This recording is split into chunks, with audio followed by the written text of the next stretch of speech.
ইসলামী কোনো দলের আমির নিযুক্ত হওয়ার জন্য, আমির সাব্যস্ত হওয়ার জন্য সর্বমোট 4টা যোগ্যতার দরকার। গুড়াড্ডি জানে না, কলা গাছরা আমির বানাইয়া দল করে, আসেন এরকম? কি তফসিলের কিতাবে আমির বানানির কোনো যোগ্যতার কথা উল্লেখ নাই। কি যোগ্যতা?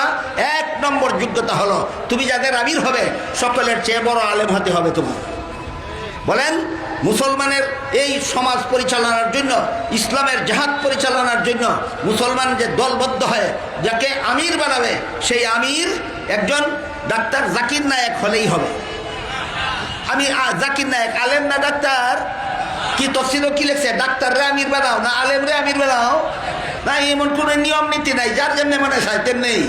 আমার তো মনে হয় বাংলাদেশের মুসলমানের মধ্যে যদি এখন ইয়া ডাক্তার জাকির নায়েক দাঁড়ায় আর দাঁড়ায় কয়, মুসলমান ভাইয়েরা সন্ত্রাস দমন করার জন্য আমি জেহাদের ডাক দিচ্ছি, আমার আমির বানাইয়া তোমরা আমার আনুগত্য করো, কোটি কোটি মুসলমান ডাক্তারের অনুগত হয়ে যায়, ডাক্তারের আমির বানাই ফেলেবে।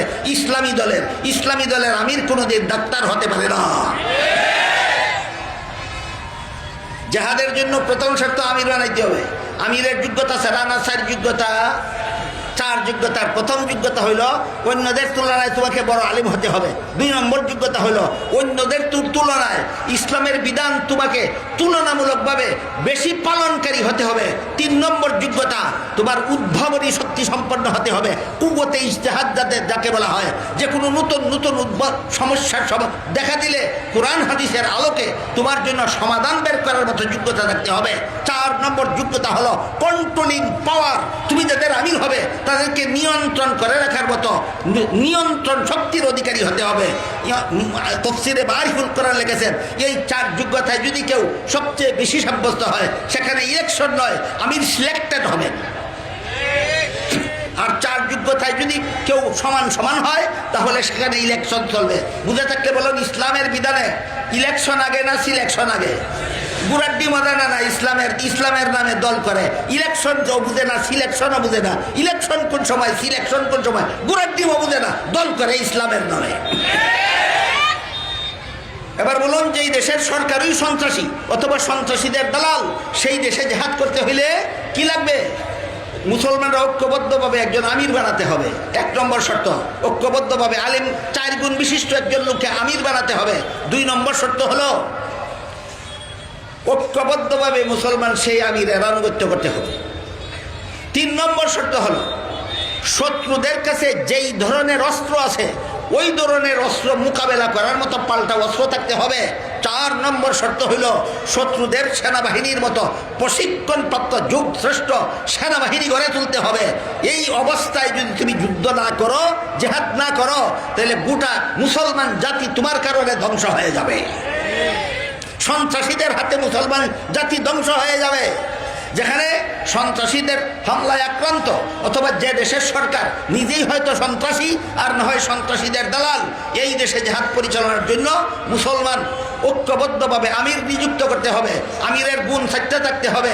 2 নম্বর, অন্যান্য সমস্ত মুসলমান আমিরের আনুগত্য করতে হবে। 3 নম্বর, যুগোপযোগী অস্ত্র সংগ্রহ করতে হবে। 3 নম্বর, যুগোপযোগী সেনাবাহিনী, প্রশিক্ষণপ্রাপ্ত সেনাবাহিনী রেডি করতে হবে। এমত অবস্থায় 4টা কাজ যদি তোমরা করতে পারো, তাহলে তোমরা মদনী জিন্দেগীর আদর্শ মতো জেহাদ ঘোষণা করো, বিজয় আল্লাহ তোমাদের হাতে দেবেন। পবিত্র কোরআনের এক আয়াতে আল্লাহ বলেছেন, লা তুলকু বিআইদিকুম ইলাত তাহলুকা। হে মুসলমানেরা, তোমরা নিজেদেরকে নিজেরা ধ্বংসের মুখে ঠেলে দিও না। আল্লামা মুফতি শফি রহমতুল্লাহি আলাইহি তার লিখিত তাফসীরে মারিফুল কোরআনে লিখেছেন, মুসলমানদেরকে যে আল্লাহ বলেছেন নিজের হাতে নিজেদের ধ্বংসের মুখে ঠেলে দিও না, এই কথার ব্যাখ্যা কি? তিনি লেখেন এই কথার 2 ব্যাখ্যা।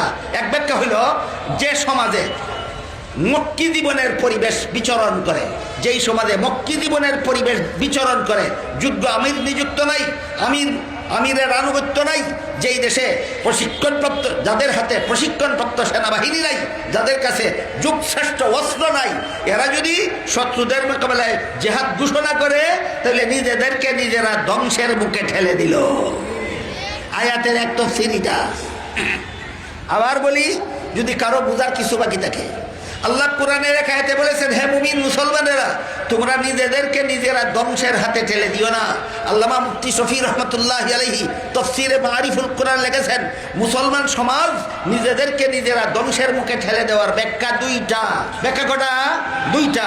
এক নম্বর, যেখানে জেহাদের মতো সম্বল তোমার নাই, সেখানে জেহাদ ঘোষণা দিলে তোমারে শত্রুরা কচু কাটা দেবে। কথা এবার বুঝতে পারছেন?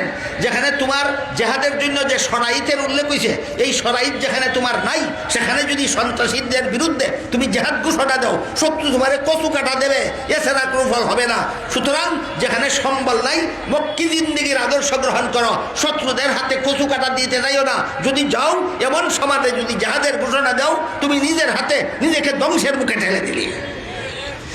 তিনি লেখেন, এই আয়াতের 2 নম্বর ব্যাখ্যা হইল, যেখানে মুসলমানদের সুযোগ্য আমির নিযুক্ত আছে, জনগণ আমিরের আনুগত্য করতে রাজি আছে, যেই সমাজের মুসলমানেরা যুগোপযোগী অস্ত্র সংগ্রহ করতে পেরেছে, আফগানিস্তানি মুসলমানদের মতো, যেখানে মুসলমানেরা সন্ত্রাসীদের মোকাবেলা করার মতো সেনাবাহিনী তৈরি করে ফেলেছে, আফগানি মুসলমানদের মতো, সেই সমাজে মক্কি জিন্দিগির আদর্শ নয়, মদনী জিন্দিগির আদর্শ গ্রহণ করতে হবে।